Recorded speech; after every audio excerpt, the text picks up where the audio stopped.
5 years ago, Jullian Grayson disappeared without a single word, leaving Marcia heartbroken and fighting to rebuild her life from the ground up. Now, the powerful billionaire is back, but the man who returned is not the man Marcia once loved. Behind the wealth, the cold demeanor, and the carefully controlled image lies a disturbing truth, a family secret that has shaped Jullian's life in ways no one could have imagined.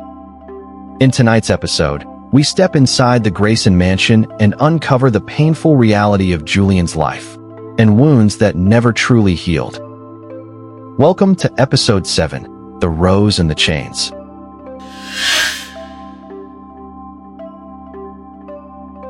Damn it! Jullian curses through gritted teeth. The pain in his stomach has been building for the past few days, and he's been ignoring it. But now it is too much, to the point that he can barely stand. He hates this thing. Every 6 months, it happens. Lucas, his personal bodyguard, hands him something for the pain. A clear, colorless liquid, the last vial they have. After a brief moment, Jullian finally stands on his own, and he and his bodyguard, Lucas, go down through the elevators straight to the parking lot. They get into the black Lexus, Lucas driving as usual, and Jullian seated in the back seat as always. Lucas drives swiftly and steadily to the Grayson family mansion. As soon as they arrive, Lucas leads Jullian inside through the foyer, through the conservatory, past the game room where Jullian had met with his father 3 weeks ago, through the indoor pool room, the terrace, and out to the greenhouse where Jullian's mother is seated, trimming a potted bonsai tree. Celia Grayson. She has long, sandy brown hair and gray eyes, a beautiful woman in her prime, but even now she was still quite striking. She looks up as they walk in, Jullian leaning heavily against Lucas. Oh, my little rosebud, have you finally come to visit me? She croons. Lucas steps back, arms still supporting Jullian, gives a slight bow, and slowly lets Jullian stand on his own.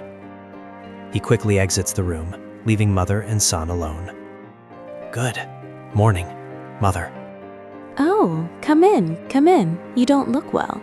Celia remarks, her voice overflowing with concern, her eyes filled with worry. Nah, Mother, Come in, sit with me. Jullian's mother says sweetly, gesturing towards the stone bench across from her. Jullian grunts as he moves towards the stone table his mother is using to shape her bonsai. He exhales heavily, moans, and kneels slowly before his mother, resting on his haunches, his shoulders slouched. Mother, please, the antidote. Jullian struggles to say, his voice coming in short, breathless bursts. Antidote? Oh, you mean this? Celia replies, placing a small ceramic vial on the stone table. Jullian stares at it, his eyes pleading. He tries to reach for the bottle, but he can't move. The pain is too much. Jullian notices that the pain is more intense than it ought to have been, and suddenly realizes that the air in the greenhouse is denser than usual, meaning his mother must be burning some incense somewhere to make the symptoms worse. Mother, Jullian mumbles as he sinks low to the ground, almost lying on his side, supported only by his left arm propping the rest of his body up, no longer able to keep kneeling upright. His mother kneels before him and pulls his chin up sharply. Her eyes are hard, her face like stone. Where have you been?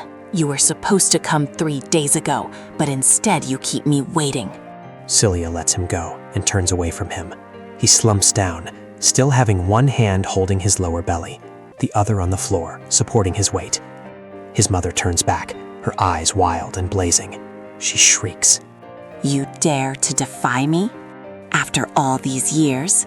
After all this time? At this point, Jullian can no longer speak.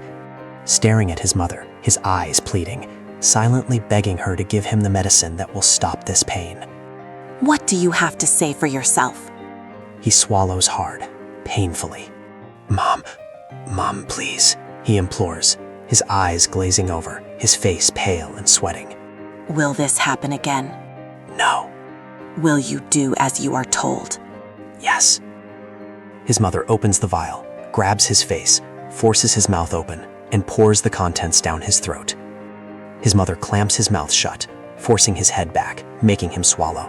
Then she releases him. He swallows the medicine, as bitter as it always has been. If he could, he'd puke, but he's too tired, too weak, and in too much pain for even that. She spins around and sits back down on the stone bench.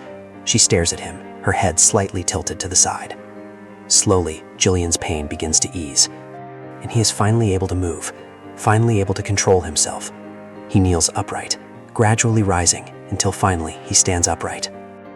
Come, come, my little rosebud, sit here. Her voice back to being sweet, her eyes no longer wide, but now shining with encouragement and genuine happiness as she watches him stand and put himself back together, brushing his clothes off and wiping his hands with a cloth she had on the table.